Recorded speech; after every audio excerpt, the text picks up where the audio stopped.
Hi കൂട്ടുകാരെ, എല്ലാവർക്കും പുതിയൊരു വീഡിയോയിലേക്ക് സ്വാഗതം. അപ്പോൾ അങ്ങനെ നമ്മുടെ മഹിളാ യുവ പ്രതിഭകളെല്ലാം കൂടി ഇപ്പോൾ പ്രശ്നത്തിന് ഒരുങ്ങിയിരിക്കുകയാണ്. കണ്ടിട്ടുണ്ടാവുമല്ലോ നിങ്ങൾ വാർത്തയൊക്കെ. അപ്പോൾ മഹിളകളെല്ലാവരും കൂടി ഈ മാസം 15-ാം തീയതി ട്രാവൽ ചെയ്യുമ്പോൾ KSRTCയിൽ ടിക്കറ്റ് ഇല്ലാതെ, അതായത് പൈസ കൊടുക്കാതെ യാത്ര ചെയ്യാമെന്ന് VD സതീശനൊക്കെ പ്രഖ്യാപിച്ചതുകൊണ്ട് അവർ പ്രതിഷേധത്തിന് ഇറങ്ങിയിട്ടുണ്ട്. എൻ്റെ പ്രിയപ്പെട്ട കൂട്ടുകാരെ, കുറച്ച് ആവേശം കുറച്ച് കൂടുതലായി പോയില്ലേ എന്നൊരു സംശയമുണ്ട്. ഞാനും ലേഡീസാണ്.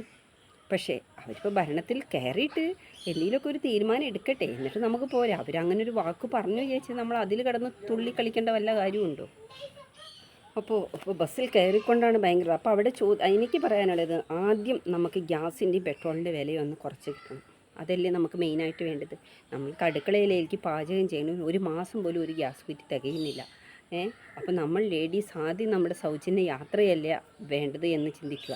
ആദ്യം നമുക്ക് പെട്രോളിനും യാത്ര ചെയ്യണമെങ്കിൽ നമുക്കിപ്പോൾ ഒരു സ്കൂട്ടി ഉണ്ടെങ്കിൽ യാത്ര ചെയ്യണമെങ്കിൽ അർജൻറ്റ് ആവശ്യങ്ങൾക്ക് നമുക്ക് നമ്മുടെ വണ്ടി എടുത്ത് പോകണമെങ്കിൽ പെട്രോളിന് വില കൂടിയാൽ എന്ത് ചെയ്യും?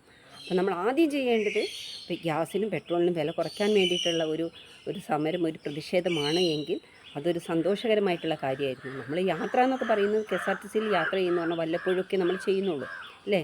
സ്ഥിരമായിട്ട് ജോലിക്ക് പോകുന്നവരുണ്ട്, ഇല്ല എന്നല്ല. പക്ഷെ അതിന് നമ്മൾ ഇപ്പം തന്നെ കടന്ന് അലമുറയിട്ടിട്ട് കാര്യമില്ല. കാരണം എന്താണെന്ന് വെച്ചാൽ അവർ ഭരണത്തിൽ കയറിയിട്ടുള്ളൂ. പിന്നെ ഒരു 10 വർഷം എങ്ങനെ? അപ്പോൾ അവർ അത് കയറി മുഖ്യമന്ത്രി സ്ഥാനം ഒക്കെ ഒന്ന് ഉറപ്പിച്ചതിന് ശേഷം നമുക്ക് പ്രതിഷേധവുമായി മുന്നോട്ട് പോകാം എന്നാണ് എൻ്റെ ഒരു അഭിപ്രായം. പക്ഷേ ഇത് കുറച്ച് കടന്ന കൈയായിപ്പോയോ എന്നൊരു സംശയം. ഞാൻ സത്യത്തിൽ ആ ന്യൂസ് കണ്ടപ്പോൾ ആകെ ഞെട്ടിപ്പോവുകയാണ് ചെയ്തത്. ആദ്യം നമ്മളുടെ കുടുംബത്തിൽ എന്തെല്ലാം കാര്യത്തിന് നമുക്ക് ഓവർ ചാർജ് വന്നിട്ടുണ്ട്, അതെല്ലാം കുറയ്ക്കാനുള്ള ഒരു സംവിധാനമാണ് നമ്മൾ ലേഡീസ് ആവശ്യപ്പെടേണ്ടത് എന്നാണ് എനിക്ക് പറയാനുള്ളത്. ഗ്യാസ് എന്നൊക്കെ പറയുന്നത് ഇപ്പോൾ തീ പിടിച്ച വിലയാണ്. കിട്ടാൻ പോലും ഇല്ലാത്തൊരവസ്ഥയിലേക്ക് നമ്മൾ പോയിരുന്നൊരു സമയം ഉണ്ടായിരുന്നു അല്ലേ. ഇപ്പോഴല്ലേ ഈ ഒരു മാസം തൊട്ട് നമുക്ക് പിന്നെയും കിട്ടാൻ തുടങ്ങിയത്. അപ്പോൾ ആ ഒരു യുദ്ധത്തിൻ്റെ ആ ഒരു സമയത്തൊക്കെ നമ്മൾ ഒരുപാട് കഷ്ടപ്പെട്ടിട്ടുണ്ട് ഗ്യാസിന് വേണ്ടിയിട്ട്. ഓരോരുത്തർ രാവിലെയൊക്കെ പോയിരുന്നിട്ട് ഗ്യാസ് വാങ്ങിയ ദിവസങ്ങളുണ്ട്. എനിക്ക് പറയാനുള്ളത്, നമ്മൾ ഇതും വേണം വേണ്ട എന്നല്ല പറയുന്നത്. പക്ഷേ അതിനൊക്കെ കുറച്ചൊക്കെ ഒരു ക്ഷമ വേണം. പക്ഷേ ഇത് കുറച്ചൊരു ഓവറായി പോയോ എന്ന് എനിക്കൊരു തോന്നലുണ്ട്. അതുകൊണ്ട് ഞാനൊരു വീഡിയോ ഇട്ടു എന്ന് മാത്രമേ ഉള്ളൂ. അപ്പോൾ യാത്ര നിർബന്ധമാണ്, പക്ഷേ അതിനൊരു പരിധി. ഓക്കെ. അപ്പോൾ എല്ലാവരും ആദ്യമായിട്ട് ചെയ്യേണ്ട ഒരേ ഒരു കാര്യമാണ് നമ്മുടെ ഗ്യാസിൻ്റെ വില കുറയ്ക്കുക. കാരണം നമുക്ക് അടുക്കളയിലേക്ക് വേണ്ടത് അത്. കാരണം പല വലിയ വലിയ ഉന്നതന്മാർക്കൊന്നും ഗ്യാസ് കത്തിക്കേണ്ട ആവശ്യമില്ല. കാരണം സാധാരണക്കാർക്ക് അത് അത്യാവശ്യമാണ്.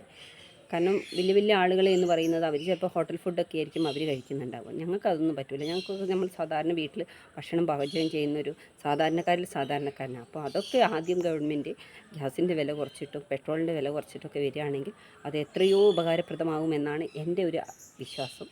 അപ്പോൾ നിങ്ങളും എന്താണ് നിങ്ങളുടെ അഭിപ്രായമെന്ന് നിങ്ങൾക്കും അറിയിക്കാം.